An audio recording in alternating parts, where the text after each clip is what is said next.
A peaceful Japanese countryside where the air feels lighter and time seems to move more gently. This is where Shoichi and Satsuko live. After decades of hard work, they share simple meals together and enjoy the warmth of being together in their old age. Nothing dramatic happens here, and that's exactly what they like. Their mornings begin the same way every day. Shoichi steps outside to check the plants, while Satsuko prepares tea, humming softly as sunlight filters through the wooden windows. They talk about ordinary things, weather, neighbors, memories that resurface without warning. Life has slowed down, but it feels full. This quiet routine has become their happiness. Then, that calm rhythm is gently disrupted.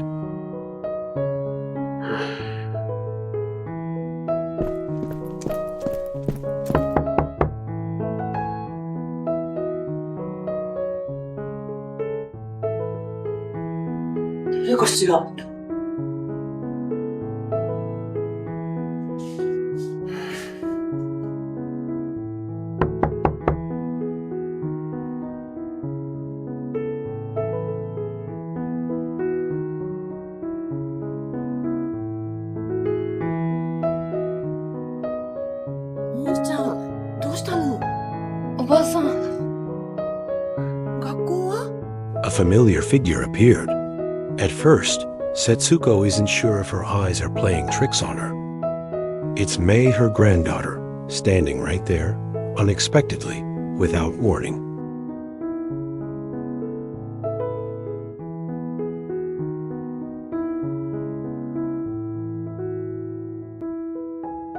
Shoichi notices the change in Satsuko's expression and turns to look.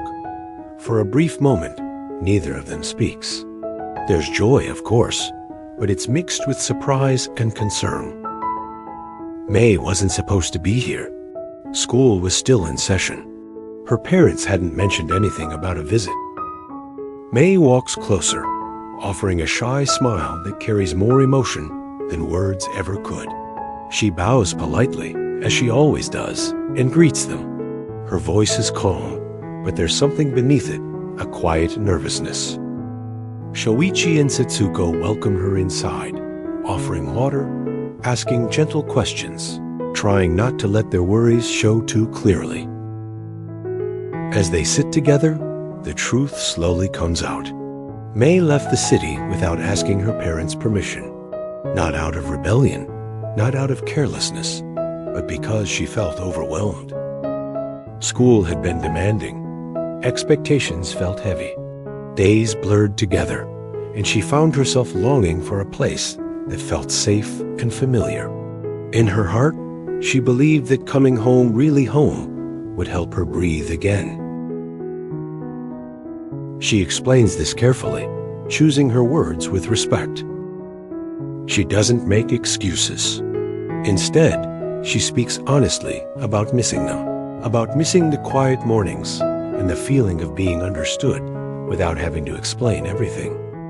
She apologizes for the worry she may have caused, lowering her gaze as she does.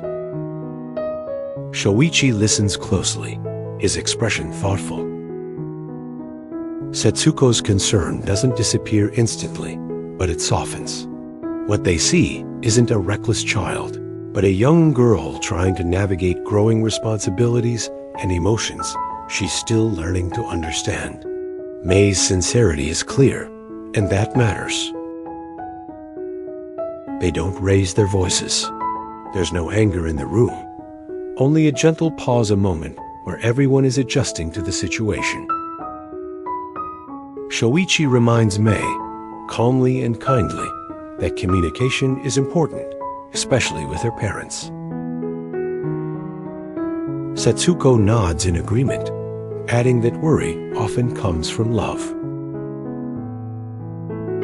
Mei listens, taking their words seriously. She promises to call her parents and explain everything. The tension eases, replaced by a quiet understanding that feels fragile but genuine. The unexpected visit has changed the shape of the day, but not in a way that feels wrong. Instead, it feels like the beginning of something meaningful.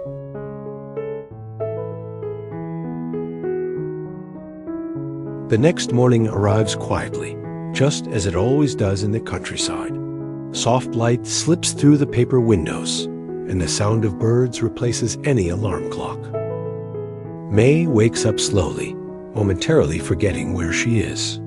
Then it all comes back, the familiar scent of tatami mats, the gentle stillness, the sense of relief she hadn't realized she was craving.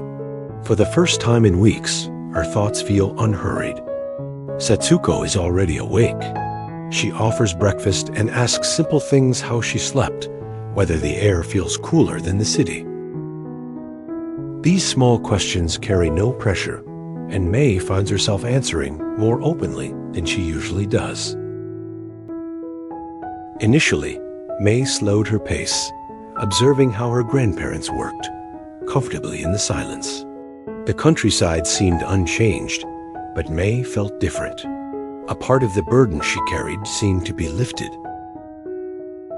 Shoichi begins to talk not about rules or expectations, but about his own youth. He speaks of long days working, of moments when he too felt uncertain about his choices. His voice is steady, not dramatic. He's sharing how life rarely follows a straight path, no matter how carefully one plans. He don't compare their past to Mei's present. They simply share, allowing her to listen and draw her own meaning. Initially, Mei struggled to understand these things, but Shoichi patiently explained them to her. It became a quiet lesson, not only about life, but also about personal growth. Some things take time. Some things can't be rushed. That afternoon, Mei finally calls her parents. Her voice is steady now. She explains where she is and why she came. The conversation isn't perfect, but it's honest. When she hangs up, she exhales deeply, as if letting go of something she's been holding inside for far too long. Shoichi doesn't comment right away. He simply nodded reassuringly. As the days pass, a gentle rhythm forms. Mei reads in the afternoons, helps with chores, and listens to stories she's never heard before. Shoichi encourages her studies, not by demanding results, but by asking what she enjoys learning. Satsuko reminds her to rest when she seems tired. No one brings up her mistake again, not because it's forgotten, but because it's already been understood. Mei starts to realize something important. Her grandparents aren't trying to fix her or direct her future. They're simply giving her space, a place where she can think clearly and reconnect with herself. That space, she realizes, is rare. They reminded Mei that responsibility is important, but knowing when to stop is just as important. They also added that growing up doesn't mean shouldering everything alone. Their words weren't commands. They were reminders, given with care, not expectations. Mei listens closely, feeling a quiet gratitude she struggles to put into words. This summer isn't about escaping problems. It's about learning how to face them with balance and honesty. In the calm of the countryside, surrounded by patience and understanding, Mei begins to see her situation differently. Not as a failure or a mistake, but as part of learning how to grow thoughtfully, responsibly, and with respect for herself and the people who care about her most.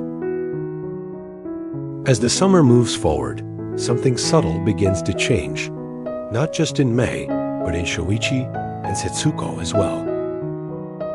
The days grow warmer, and the evenings stretch longer, inviting quiet conversations that feel unplanned yet necessary. For the first time in a long while, she studies without feeling rushed.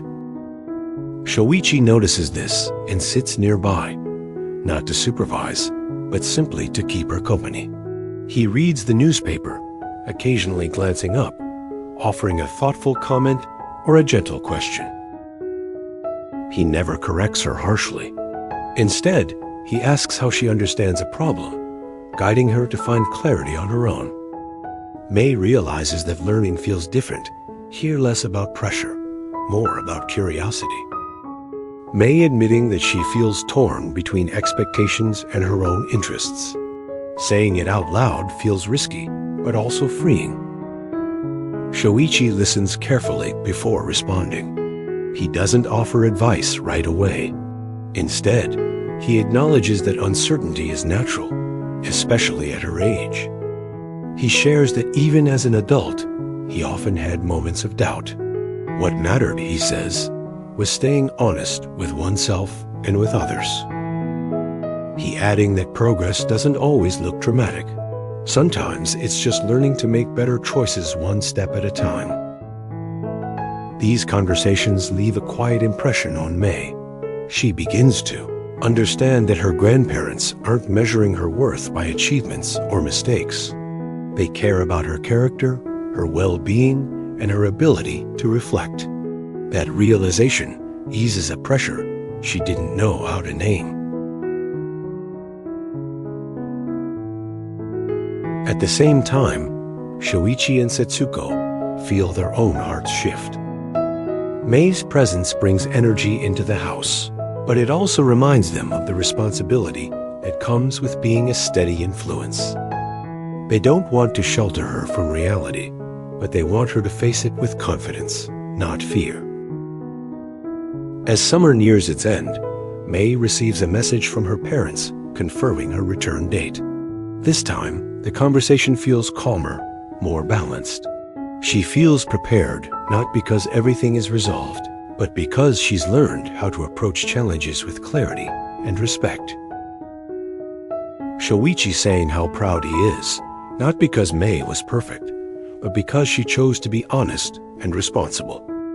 Setsuko smiles, adding that home will always be here, not as an escape, but as a place to remember who she is.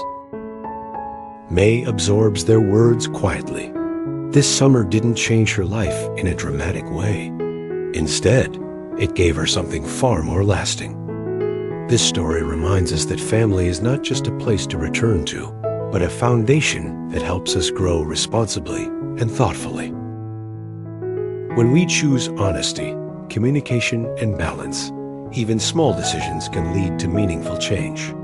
Take a moment to reflect on the people who offer you patience and understanding, and remember to carry those values forward in your own journey. And if you enjoyed this video, please consider liking, sharing, and subscribing to the channel for more meaningful stories that inspire reflection and connection. Your support helps us continue creating positive and heartfelt content.